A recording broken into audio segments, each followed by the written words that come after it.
So I wasn't planning on making video today. I just wasn't planning on doing it today. I was gonna do one probably tomorrow. Had more time. I got some work to do. I worked in the morning, etc. Obviously, I'm not even dressed for a video right now. I just wanted to get this out quick. Le'Veon Bell was released. Sorry about that. Was released by the Jets as of 2 minutes ago. Man, it's about 6 o'clock here, Pacific time, and this was a move that was on the way out. So if you guys are unfamiliar with the situation or anything, definitely want to keep watching this video. I'm going to kind of explain why it happened and what's kind of the repercussions of such. So if you guys are new, subscribe. Leave a like on the video, obviously, if you enjoy it. And not only subscribe, but turn those notification bells on. Go check out the podcast as well in the description, and we'll keep going here. I am a Giants fan, not a Jets fan, but I do follow football very tightly, and I do follow the Jets as well, just due to the proximity-wise. But for Le'Veon Bell's situation, so we'll start off here with the why it happened. So why it happened? Well, he was brought in alongside Adam Gase in that free agency period. It was a different regime. Obviously Joe Douglas is there now, and it kind of just hasn't worked out since then. Gase really has not cared to play him or use him as he should. He's getting under 15 carries a game. He's getting under 3 catches a game. And that's just not what you'd expect out of Le'Veon Bell, who, 3 years ago was a top 3. It was him, Gurley, and Johnson were the top 3 running backs in the league. Now, none of them are, but when you look at it, man, he's not that far removed. He's had some injuries and stuff, but it's just he's not utilized like he should be. And it sucks. I talked to somebody a couple of days ago. I said, man, he looks so good in these Jets uniforms, these new uniforms. I love how they look. It's so sad that we're probably not going to see that for much longer. And here, lo and behold, we're done with the Jets experiment. And he was cut, not traded, not anything like that. He was cut. And the reason why that is very simple. He's making a ton of money, man. He's averaging out to like $14, $15 million a year for another year after this. So this year and another year. So he is due to make a lot of money, man, a lot of money. And if you're getting production out of him, cool, he would still be worth the money, or you could at least just ship him. But with what he's been giving you production-wise, not his fault necessarily. It's more or less Adam Gase not giving him the play calling. But with what he's done production-wise and what his health has been since he's joined the Jets, man, tough time to be a Jets fan, man. So they had to cut him. They couldn't trade him. You weren't going to get a 7th-round pick out of him because it's too much money to put on a salary cap. A lot of teams are preserving that cap, especially with this year being, no fans really in the stadiums. The NFL's not making as much money. That salary cap is most likely just going to stay flat. It's not really going to go up next year. So why add on that salary that you to your team unless you really believed in Le'Veon Bell? And I don't think anyone has the belief that he's a $15 million $15 million worthy running back at this moment in time. So for that situation, I think it is tough. So we'll look at it for Le'Veon Bell's side. Le'Veon is in a perfect situation. He got cut, which means that they terminated his contract, which means he's going to get paid for the remainder of his contract through the Jets. So he's pretty much paid for that. So what that does is give him flexibility. We've seen it with Todd Gurley. Obviously, Todd Gurley was asking for his money. Him and Clay Matthews were talking about how the Rams weren't paying him, but they were due their money. So Gurley was able to go sign for a small deal with the Falcons and prove it for a 1-year deal and see what he's got left in the tank. Le'Veon's going to be able to do the same thing. He's going to be able to go to any team, a team that maybe has a hurt running back. So you look at a team like the Chargers, who are looking very phenomenal right now. They've lost 2 crazy two crazy fighting games between Buccaneers and Saints, which are top teams, which are in need of a running back. They have Eckler, who they just paid, but Eckler's out for another 5 more weeks. So do you trust Kelly and Jackson? Yeah, but you throw in a Le'Veon Bell into that, and you're going to be great because he has that star caliber still. He is still a great running back. Just the production wasn't there. You look at other teams like the Cardinals, man. Cardinals are another team where they have Drake on that transition tag, but he hasn't really proven too much this year.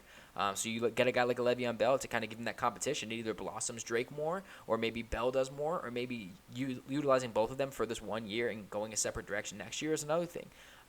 You have teams like the Giants who just signed Devonta Freeman, so they're a week late, but a team that would be perfect for Le'Veon Bell is the Jets, ironically. But he's obviously done there, but. It's just one of those situations, man, where the Jets are just such a mess right now. So for Le'Veon Bell, it's his pick to choose, man. He can go to Cleveland. He can literally go to Tennessee if he wanted to. Literally go anywhere, sign for a small deal, and just play or be on a winning team. If he wants to go be a Chief, he can go be a Chief. If he wants to go back to the Steelers and they'll allow it, go back to the Steelers, man. He's pretty much given himself the flexibility to play wherever he wants to because of the money he's making or is going to make because of this termination of this contract. He's in a good situation. I'm not worried about Leveon. The worrisome for him is how long can he keep his career going. He is in his late 20s now. He needs to prove that he still has stuff in the tank because right now it's not looking like too hot since he joined the Jets. We're a lot removed from when he was on the Steelers, man. Going into the next portion of it, which is the Jets side, the Jets are in full-blown tank mode, man. When you look at a team like the Giants compared to the Jets, the one thing we've seen is that the Giants have been in shootouts each week, barring the Niners game. Week 1 against the Steelers it was a really competitive game. Against the Bears, it came down to the last play. Against the Cowboys yesterday, it was an absolute insane game. I don't want to talk about it too much. If you missed my reaction video, go check that out. But that game happened how it did, but it was a close game. The week prior with the Rams was a close game too. It came down to the last second touchdown with or the last second interception that stopped the game-winning drive from Jones. So this team is actually competitive. They're going out there, they're competing, they're playing well, they're playing hard. They're definitely putting out a product. They signed Devonta Freeman even after the Saquon injury. They're looking like a team that still wants to compete. Obviously, it's a different division, but they want to still compete. You look at the Jets, man. It doesn't even look like they want to compete, man. Darnold is getting whacked around. People are calling for his job. They let Robbie Anderson go in the offseason, who is a top receiver right now in Carolina, if you've missed out on that. They aren't utilizing Chris Herndon, who is a young, very talented tight end who unfortunately missed last season due to injury and suspension. They weren't utilizing Le'Veon Bell. They were more utilizing Frank Gore, which is horrible. Jamison Crowder came back, which is good for them. But other than that, man, their defense, they let Jamal Adams go because they didn't want to pay him. I mean, these are simple things that should be getting fixed from a team, and they're just not interested in doing those moves. And it's something that's been shown for a while. They're in a full-blown tank mode at this moment. It's going to be a completely new team next year. C.J. Mosley, I wouldn't be surprised if he's cut or traded in the offseason because he's making so much money.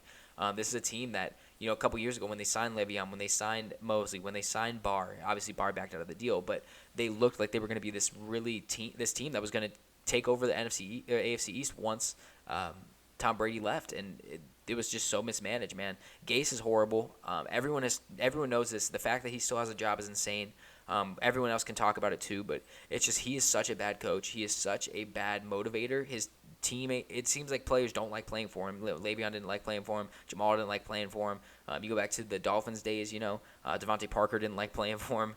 Tannehill obviously blossomed after he left the Gase system. Kenyon Drake had a good year with the Cardinals after he left the Drake. I mean, it is so apparent how bad Gase is as a coach, and it's so sad to see all these players being the scapegoats for his mistakes.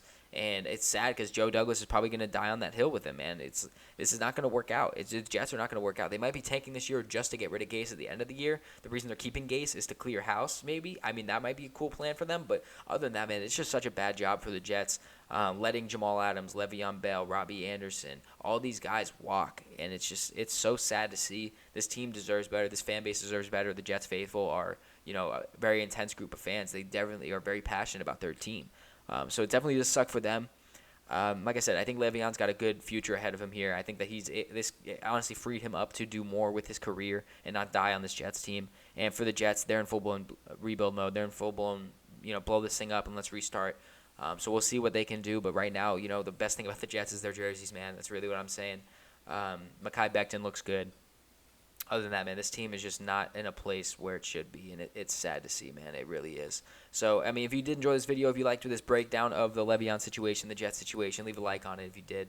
If you didn't enjoy it, just refresh the page, check it out again. Let me know what you think the second time. Subscribe if you're new, turn those notifications on, check out that podcast, all that YouTube crap, and everything else that you can do to help support the channel. I appreciate it very much. And without further ado, that's going to be it for me. I'll see you guys in the next one. Peace out.